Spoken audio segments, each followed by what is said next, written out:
ಕರ್ನಾಟಕ ಕೃಷಿ ಉಪಕರಣಗಳು ಮತ್ತು ಸಂಬಂಧಿತ ಕೈಗಾರಿಕಾ ಸಹಕಾರ ಸಂಘ ನಿಯಮಿತ ವಿರುದ್ಧ ಕರ್ನಾಟಕ ರಾಜ್ಯ ಹಣಕಾಸು ನಿಗಮ ಮತ್ತು ಇತರರು. ಸಿವಿಲ್ ಪ್ರಕ್ರಿಯಾ ಸಂಹಿತೆ 1908 96ನೇ ಪ್ರಕರಣ.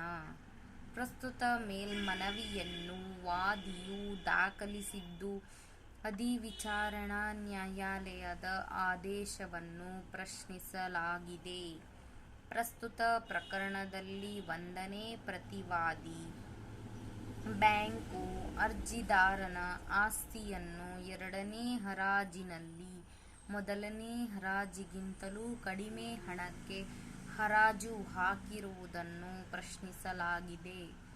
ಆದರೆ 2ನೇ ಹರಾಜು 2007ರಲ್ಲಿ ಆಗಿದ್ದು, ವಾದಿಯು ಪ್ರಕರಣವನ್ನು 2012ರಲ್ಲಿ ದಾಖಲಿಸಿದ್ದು 5 ವರ್ಷದ ವಿಳಂಬವಿರುತ್ತದೆ.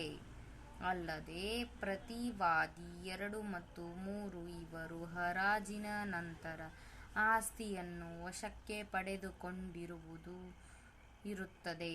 ಅಲ್ಲದೆ ವಾದಿಯು ಆಸ್ತಿಯನ್ನು ವಶಕ್ಕೆ ಕೇಳುವ ಮನವಿಯನ್ನು ಮಾಡದೆ ಈಗ ದಾವೆಯ ತಿದ್ದುಪಡಿಗೆ ಅರ್ಜಿ ಸಲ್ಲಿಸಿರುತ್ತಾನೆ.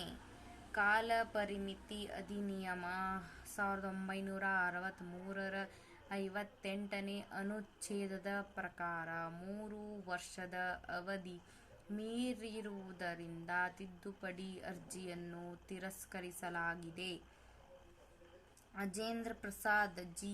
ಎನ್. ಪಾಂಡೆ ಮತ್ತು ಇನ್ನೊಬ್ಬರು 2006-12 ಎಸ್.ಸಿ.ಸಿ. ಮತ್ತು 1 ಮತ್ತು ರೇವ ಜಿತು ಬಿಲ್ಡರ್ಸ್ ಮತ್ತು ಡೆವಲಪರ್ಸ್ 2009-10 ಎಸ್.ಸಿ.ಸಿ. 84 ಮೊಕದ್ದಮೆಗಳಲ್ಲಿನ ನೀಡಿದ ನಿರ್ದೇಶನದಂತೆ ದಾವೆಯ ತಿದ್ದುಪಡಿಯು ಇತರ ಪಕ್ಷದ ಹಕ್ಕಿಗೆ ಪೂರ್ವಾಗ್ರಹ ಪೀಡಿತವಾಗುವಂತಿದ್ದರೆ ಅಂತಹ ತಿದ್ದುಪಡಿಗಳನ್ನು ವಿಳಂಬ ಇದ್ದಾಗ ಮಾನ್ಯ ಮಾಡಲಾಗುವುದಿಲ್ಲ ಎಂಬುದನ್ನು ಗಮನಿಸಿ ಅಧಿವಿಚಾರಣಾ ನ್ಯಾಯಾಲಯವು ನೀಡಿದ ತೀರ್ಪು ಸೂಕ್ತವಾಗಿದೆ ಎಂದು ತೀರ್ಮಾನಿಸಿ ಈ ಮೇಲ್ಮನವಿಯನ್ನು ತಿರಸ್ಕರಿಸಲಾಗಿದೆ.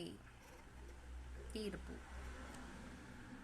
ವಾದಿಯು ಮೂಲ ದಾವೆ ಸಂಖ್ಯೆ 141/2012ರಲ್ಲಿ ಹುಬ್ಬಳ್ಳಿಯ 3ನೇ ಹೆಚ್ಚುವರಿ ಹಿರಿಯ ಸಿವಿಲ್ ನ್ಯಾಯಾಧೀಶರ ತೀರ್ಪನ್ನು ಟೀಕಿಸಿದ್ದಾರೆ.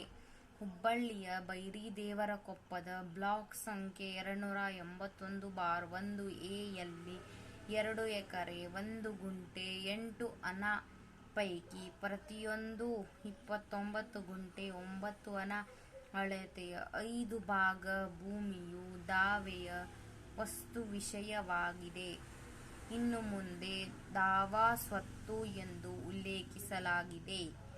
ಅವರು ಘೋಷಣೆಗಳ 2 ಪರಿಹಾರಗಳನ್ನು ಕೋರಿದ್ದು, ಮೊದಲನೆಯದಾಗಿ ದಾವಾ ಸ್ವತ್ತಿಗೆ ಸಂಬಂಧಿಸಿದಂತೆ 1ನೇ ಪ್ರತಿವಾದಿಯು ನಡೆಸಿದ ಹರಾಜು ಕಾನೂನು ಬಾಹಿರ ಮತ್ತು ಅಸಿಂಧುವಾಗಿತ್ತು ಎಂಬುದು, ಮತ್ತು ಎರಡನೆಯದಾಗಿ 2ನೇ ಮತ್ತು 3ನೇ ಪ್ರತಿವಾದಿಗಳ ಪರವಾಗಿ 1ನೇ ಪ್ರತಿವಾದಿಯು ಮಾಡಿದ ದಿನಾಂಕ 23/8/2007ರ ಕ್ರಯಪತ್ರವು ಹೊಸದು, ನಾಮಮಾತ್ರದ್ದು ಮತ್ತು ಅಕೃತ ಹಾಗೂ ಶೂನ್ಯವಾಗಿದ್ದು ಹಾಗೂ ಅದು ಅವರ ಹಿತಾಸಕ್ತಿಯನ್ನು ಬದ್ಧಗೊಳಿಸಿಲ್ಲ ಎಂಬುದಾಗಿದೆ.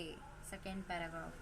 ವಾದಿಯು ಕೃಷಿ ಉಪಕರಣಗಳ ತಯಾರಿಕೆ ಮತ್ತು ಮಾರಾಟದಲ್ಲಿ ತೊಡಗಿರುವ ಒಂದು ಸಹಕಾರ ಸಂಘವಾಗಿದೆ. ಅದು ದಾವಾ ಸ್ವತ್ತಿನಲ್ಲಿ ತನ್ನ ವ್ಯವಹಾರವನ್ನು ನಡೆಸುತ್ತಿತ್ತು.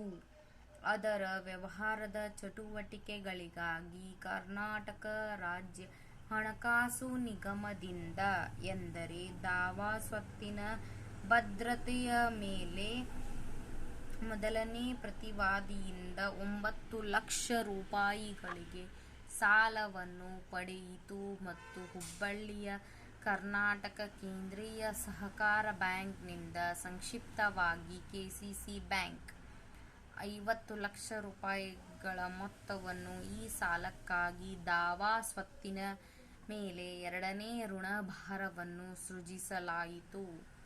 Third paragraph. ವಾದಿಯು ದೀರ್ಘಕಾಲದ ತಪ್ಪಿತಸ್ಥರಾದ ಕಾರಣ ಮೊದಲನೇ ವಾದಿಯು ರಾಜ್ಯ ಹಣಕಾಸು ನಿಗಮ ಅಧಿನಿಯಮದ ಸಂಕ್ಷಿಪ್ತವಾಗಿ ಅಧಿನಿಯಮ 29ನೇ ಪ್ರಕರಣದ ಅಡಿಯಲ್ಲಿ ಶಾಸನಬದ್ಧ ಅಧಿಕಾರವನ್ನು ಚಲಾಯಿಸಿದ್ದು ದಾವಾ ಸ್ವತ್ತನ್ನು ಸ್ವಾಧೀನಪಡಿಸಿಕೊಂಡು ಹರಾಜಿಗೆ ತಂದರು. 2005ರಲ್ಲಿ ನಡೆದ ಮೊದಲ ಮಾರಾಟದಲ್ಲಿ ದಾವಾ ಸ್ವತ್ತನ್ನು 54 ಲಕ್ಷ ರೂಪಾಯಿಗಳಿಗೆ ಹರಾಜು ಮಾಡಲಾಯಿತು. ಆದರೆ ಖರೀದಿದಾರರು ಹಣವನ್ನು ಠೇವಣಿ ಮಾಡಲು ತಪ್ಪಿದ್ದರಿಂದ ಮಾರಾಟವನ್ನು ರದ್ದುಗೊಳಿಸಲಾಯಿತು. ದಿನಾಂಕ 23/8/2007ರಂದು ಮತ್ತೊಮ್ಮೆ ಮಾರಾಟ ನಡೆದಿತ್ತು. 2 ಮತ್ತು 3ನೇ ಪ್ರತಿವಾದಿಗಳು 30,101 ರೂಪಾಯಿಗಳಿಗೆ ದಾವಾ ಸ್ವತ್ತನ್ನು ಖರೀದಿಸಿದ್ದರು. Fourth paragraph. ದಾವಾ ಸ್ವತ್ತನ್ನು ಎರಡನೇ ಸಾರಿ ಮಾರಾಟ ಮಾಡಿದಂತಹ ಸಮಯದಲ್ಲಿ ಅದು 1 ಕೋಟಿ ರೂಪಾಯಿಗಳಿಗಿಂತ ಹೆಚ್ಚು ಹಣವನ್ನು ತಂದುಕೊಳ್ಳುವ ಸಾಮರ್ಥ್ಯ ಹೊಂದಿತ್ತು ಎಂಬುದು ವಾದಿಯ ವಾದವಾಗಿದೆ. 2000ರ ವರ್ಷದಲ್ಲಿಯೇ ಅದರ ಮೌಲ್ಯವು 80 ಲಕ್ಷ ರೂಪಾಯಿಗಳಿಗಿಂತ ಹೆಚ್ಚಾಗಿತ್ತು. ಮೊದಲನೇ ಮಾರಾಟದಲ್ಲಿ 54 ಲಕ್ಷ ರೂಪಾಯಿಗಳಿಗೆ ಪ್ರಸ್ತಾಪ ಇಟ್ಟಿದ್ದರಿಂದ ಎರಡನೇ ಮಾರಾಟವನ್ನು 30 ಲಕ್ಷ ರೂಪಾಯಿಗಳಿಗೆ ಸ್ವೀಕರಿಸಲಾಗಲಿಲ್ಲ. 2007ರಲ್ಲಿ ಮೊದಲನೇ ಪ್ರತಿವಾದಿಗೆ ಬಾಕಿ ಇದ್ದ ಹಣ 3,30,000 ರೂಪಾಯಿಗಳಾಗಿತ್ತು ಮತ್ತು ಕರ್ನಾಟಕ ಕೇಂದ್ರ ಸಹಕಾರ ಬ್ಯಾಂಕು ವಾಸ್ತವವಾಗಿ ಅದು ಎರಡನೇ ಋಣಭಾರ ಪಡೆದಿರುವ ಕಾರಣ ಅದು ಮೊದಲನೇ ಪ್ರತಿವಾದಿಯ ಬಾಕಿ ಹಣವನ್ನು ಚುಕ್ತಾ ಮಾಡುತ್ತದೆ ಎಂದು ಮೊದಲನೇ ಪ್ರತಿವಾದಿಗೆ ಪತ್ರ ಬರೆದಿತ್ತು. ಉದ್ದೇಶಪೂರ್ವಕವಾಗಿ ಕಡಿಮೆ ಬೆಲೆಗೆ ಮಾರಾಟ ಮಾಡಿದ್ದ ಕಾರಣ ಎರಡನೇ ಮತ್ತು ಮೂರನೇ ಪ್ರತಿವಾದಿಗಳ ಪರವಾಗಿ ಮಾಡಿದ ಮಾರಾಟವು ಕಾನೂನುಬಾಹಿರ ಎಂದು ದೂರು ನೀಡಿ ವಾದಿಯು ಮೇಲೆ ಹೇಳಲಾದ ಪರಿಹಾರಗಳಿಗಾಗಿ ದಾವೆ ಹೂಡಿದರು. Fifth paragraph. ಮೊದಲನೇ ಪ್ರತಿವಾದಿಯು ತನ್ನ ಲಿಖಿತ ಹೇಳಿಕೆಯನ್ನು ಅದು ಅಧಿನಿಯಮದ 29ನೇ ಪ್ರಕರಣದ ಅಡಿಯಲ್ಲಿ ಅದರ ಅಧಿಕಾರವನ್ನು ಚಲಾಯಿಸಿದೆ ಎಂದು ವಾದಿಸಿದ್ದಾರೆ. ಅಲ್ಲದೆ ದಾವಾ ಸ್ವತ್ತನ್ನು ಈ ಹಿಂದೆ 54 ಲಕ್ಷ ರೂಪಾಯಿಗಳಿಗೆ ಹರಾಜು ಮಾಡಲಾಗಿತ್ತು ಎಂದು ಒಪ್ಪಿಕೊಂಡ ನಂತರ ಖರೀದಿದಾರನು ಮಾರಾಟದ ಹಣವನ್ನು ಕಳುಹಿಸಲು ವಿಫಲನಾಗಿದ್ದನು ಮತ್ತು ಇದರ ಪರಿಣಾಮವಾಗಿ ಮಾರಾಟವನ್ನು ರದ್ದುಗೊಳಿಸಲಾಯಿತು ಹಾಗೂ ಖರೀದಿದಾರರು ಠೇವಣಿ ಮಾಡಿದ 25,000 ರೂಪಾಯಿಗಳ ಇಎಂಡಿ ಮೊತ್ತವನ್ನು ಮುಟ್ಟುಗೋಲು ಹಾಕಿಕೊಳ್ಳಲಾಯಿತು ಎಂದು ಹೇಳಿದ್ದಾರೆ. ಕೆಸಿಸಿ ಬ್ಯಾಂಕು ತನ್ನ ಬಾಕಿಯನ್ನು ಚುಕ್ತಾ ಮಾಡಲು ಮುಂದಾಯಿತು ಎಂಬ ವಾದಪತ್ರದ ಹೇಳಿಕೆಯನ್ನು ನಿರಾಕರಿಸಲಾಯಿತು. ಅದು ಹರಾಜನ್ನು ನಡೆಸುವ ಮೊದಲು ನಿಗದಿತ ಕಾರ್ಯವಿಧಾನವನ್ನು ಅನುಸರಿಸಿರಲಿಲ್ಲ ಎಂಬ ಆರೋಪಗಳನ್ನು ನಿರಾಕರಿಸಿತು. ಈ ನಿಟ್ಟಿನಲ್ಲಿ ಅದು 5 ದಿನಪತ್ರಿಕೆಗಳಲ್ಲಿ ಪತ್ರಿಕಾ ಪ್ರಕಟಣೆಗಳನ್ನು ನೀಡಲಾಗಿದ್ದು ಕೊನೆಯದನ್ನು ಕನ್ನಡ ದಿನಪತ್ರಿಕೆಯಾದ ಸಂಯುಕ್ತ ಕರ್ನಾಟಕದಲ್ಲಿ 3/12/2006ರಂದು ಪ್ರಕಟಿಸಲಾಯಿತು. ದಾವಾ ಸ್ವತ್ತನ್ನು ಉತ್ತಮ ಬೆಲೆಗೆ ಖರೀದಿಸಬಹುದಾದ ಖರೀದಿದಾರರನ್ನು ಕರೆತರುವ ಆಯ್ಕೆಯನ್ನು ವಾದಿಗೆ ನೀಡಲಾಯಿತು. ಆ ಸಮಯದಲ್ಲಿ ವಾದಿಯು ಯಾವುದೇ ಆಸಕ್ತಿಯನ್ನು ತೋರಿಸಲಿಲ್ಲ. ದಾವಾ ಸ್ವತ್ತಿನಲ್ಲಿ ಅಳವಡಿಸಲಾಗಿರುವ ಸ್ಥಿರ ಯಂತ್ರ ಮತ್ತು ಯಂತ್ರ ಸಾಧನಗಳನ್ನು 1.65 ಲಕ್ಷ ರೂಪಾಯಿಗಳಿಗೆ ಮಾರಾಟ ಮಾಡಲಾಯಿತು ಮತ್ತು ಮಾರಾಟದ ಹಣವನ್ನು ವಾದಿಯ ಸಾಲದ ಖಾತೆಗೆ ಜಮಾ ಮಾಡಲಾಯಿತು. ಅದು ದಾವಾ ಸ್ವತ್ತಿನ ಸ್ವಾಧೀನವನ್ನು ಬಹಳ ಹಿಂದೆಯೇ ಪಡೆದುಕೊಂಡಿತು. ಹಾಗಾಗಿ ಎರಡನೇ ಮಾರಾಟವನ್ನು ನಡೆಸುವಲ್ಲಿ ಯಾವುದೇ ಅಕ್ರಮವಾಗಿಲ್ಲ. 6th paragraph.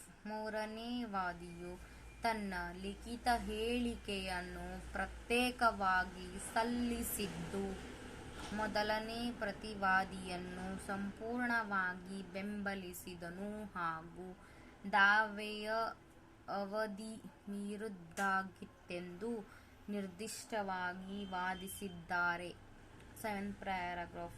ಅಧಿವಿಚಾರಣಾ ನ್ಯಾಯಾಲಯವು 7 ವಿವಾದಾಂಶಗಳನ್ನು ಎತ್ತಿದ್ದು ಮೊದಲನೇ 3 ವಿವಾದಾಂಶಗಳ ಮೇಲೆ ಅಧಿವಿಚಾರಣಾ ನ್ಯಾಯಾಲಯದ ನಿರ್ಣಯಗಳು ಈ ಅಪೀಲಿನಲ್ಲಿ ಚರ್ಚೆಗೆ ಸೂಕ್ತವಾಗಿವೆ. ವಾದಿಯು ಇಬ್ಬರು ಸಾಕ್ಷಿದಾರರನ್ನು ವಿಚಾರಣೆ ಮಾಡಿದ್ದು ತನ್ನ ವಾದವನ್ನು ಸಾಬೀತುಪಡಿಸಲು ನಿಶಾನೆ P1 ರಿಂದ P13 ರವರೆಗಿನ 13 ದಸ್ತಾವೇಜುಗಳನ್ನು ಹಾಜರುಪಡಿಸಿದ್ದಾರೆ. ಪ್ರತಿವಾದಿಗಳ ಕಡೆಯಿಂದ ಇಬ್ಬರು ಸಾಕ್ಷಿದಾರರು ಸಾಕ್ಷ್ಯವನ್ನು ಸಲ್ಲಿಸಿದರು. ಅವರು ಯಾವುದೇ ದಸ್ತಾವೇಜನ್ನು ಹಾಜರುಪಡಿಸಿರಲಿಲ್ಲ. 8th paragraph. ಅಪೀಲುದಾರರ ಪರ ಮಾನ್ಯ ವಕೀಲರಾದ ಶ್ರೀ F.E. ಪಾಟೀಲ್ ಮತ್ತು 1ನೇ ಎದುರುದಾರರ ಪರ ಮಾನ್ಯ ವಕೀಲರಾದ ಶ್ರೀ ಶರದ್ ವಿ. ಮುಗ್ದುಮ್ ಹಾಗೂ 3ನೇ ಎದುರುದಾರರ ಪರ ಮಾನ್ಯ ವಕೀಲರಾದ ಶ್ರೀ ಜಿ.ಆರ್. ಗುರುಮಠ್ ರವರ ವಾದಗಳನ್ನು ನಾವು ಆಲಿಸಿದ್ದೇವೆ. ಅವರು ಸ್ವಲ್ಪ ತಡವಾಗಿ ವಾದಿಸಿದ ಅಂಶಗಳನ್ನು ನಾವು ಉಲ್ಲೇಖಿಸುತ್ತೇವೆ, ಆದರೆ ಅವರ ವಾದಗಳು ಈ ಮುಂದಿನ ಚರ್ಚೆಗಳಿಗೆ ಕಾರಣವಾಗಿವೆ. First one. ಅಧಿವಿಚಾರಣಾ ನ್ಯಾಯಾಲಯವು 1 ಮತ್ತು 2ನೇ ವಿವಾದಾಂಶಗಳನ್ನು ಸರಿಯಾಗಿ ಋಣಾತ್ಮಕಗೊಳಿಸಿದೆಯೇ? ಸೆಕೆಂಡ್. ದಾವೆಯು ಅವಧಿ ಮೀರಿದ್ದಾಗಿದೆ ಎಂಬ ಅಧಿವಿಚಾರಣಾ ನ್ಯಾಯಾಲಯದ ತೀರ್ಮಾನ ಸರಿಯೇ? ವಾದಪತ್ರವನ್ನು ತಿದ್ದುಪಡಿ ಮಾಡಲು ಸಿವಿಲ್ ಪ್ರಕ್ರಿಯಾ ಸಂಹಿತೆಯ 6ನೇ ಕ್ರಮಾದೇಶ 17ನೇ ನಿಯಮದ ಅಡಿಯಲ್ಲಿ ಅಪೀಲುದಾರ ವಾದಿಯು ಸಲ್ಲಿಸಿದ ವಾದಕಾಲೀನ ಚರ್ಚೆ ಸಂಖ್ಯೆ 1/2019 ಅನ್ನು ಅಂಗೀಕರಿಸಬಹುದೇ? ಪ್ರಶ್ನಿತ ತೀರ್ಪಿನಲ್ಲಿ ಹಸ್ತಕ್ಷೇಪ ಮಾಡಲು ಆಧಾರಗಳಿವೆಯೇ? 1ನೇ ಅಂಶ. ಈ ಅಂಶದ ಅಡಿಯಲ್ಲಿ ಒಳಗೊಂಡಿರುವ 2 ವಿವಾದಗಳು ಹೀಗಿವೆ. ದಾವೆಯ ಅನುಸೂಚಿತ ಸ್ವತ್ತಿಗೆ ಸಂಬಂಧಿಸಿದಂತೆ 1ನೇ ಪ್ರತಿವಾದಿಯು ನಡೆಸಿದ ಹರಾಜು ಕಾನೂನುಬಾಹಿರ, ಶೂನ್ಯ ಮತ್ತು ಅಕೃತ ಎಂದು ವಾದಿಯು ಸಾಬೀತುಪಡಿಸುತ್ತದೆಯೇ? 1ನೇ ವಾದಿಯು 2ನೇ ಮತ್ತು 3ನೇ ವಾದಿಯ ಪರವಾಗಿ ಜಂಟಿಯಾಗಿ ಮಾಡಿದ ದಿನಾಂಕ 23/8/2007 ರ ಕ್ರಯಪತ್ರವು ಮೋಸದ್ದು, ನಾಮಮಾತ್ರದ್ದು ಆಗಿದ್ದು ಅದು ಶೂನ್ಯ ಮತ್ತು ಅನೂರ್ಜಿತವಾಗುವುದಲ್ಲದೆ ತನ್ನ ಪಾಲಿನ ಮೇಲೆ ಬದ್ಧವಾಗಿಲ್ಲ ಎಂಬುದನ್ನು ವಾದಿಯು ಸಾಬೀತುಪಡಿಸುತ್ತದೆಯೇ? 10. ಮೇಲ್ಕಂಡ 2 ವಿವಾದಾಂಶಗಳನ್ನು ಕುರಿತಂತೆ ಅಧಿವಿಚಾರಣಾ ನ್ಯಾಯಾಲಯದ ನಿರ್ಣಯಗಳೆಂದರೆ: ಮೊದಲನೇ ಪ್ರತಿವಾದಿಯು ಅಧಿಕಾರಿಗಳು ದಾವಾ ಸ್ವತ್ತಿನ ಹರಾಜಿಗಾಗಿ ಅಗತ್ಯಪಡಿಸಲಾದ ಕಾರ್ಯವಿಧಾನವನ್ನು ಅನುಸರಿಸಿರಲಿಲ್ಲವೆಂದು ಕಡ್ಡಾಯವಾದ ಕಾರ್ಯವಿಧಾನಗಳನ್ನು ಅನುಸರಿಸಲಿಲ್ಲ ಮತ್ತು ಅದರ ಪರಿಣಾಮವಾಗಿ